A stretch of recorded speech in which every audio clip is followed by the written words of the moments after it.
Hi everyone, my name is Professor Vinesh Thiruchelvam.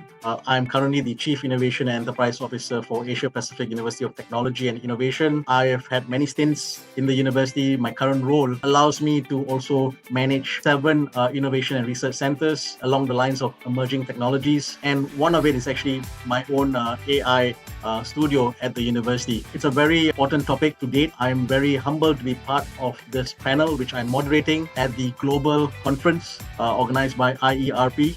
The topic is risk in the age of AI, striking a balance between technology and humanity. AI, as you know, has revolutionized the way we think and work, but every coin has 2 sides to it. AI too has its own negative impacts, and how we mitigate them for the safety of humanity while embracing its benefits and striking the correct balance will be addressed in the panel session. Please come and see for your own eyes. Don't miss it. The IERP Global Conference 2025. Come and register here.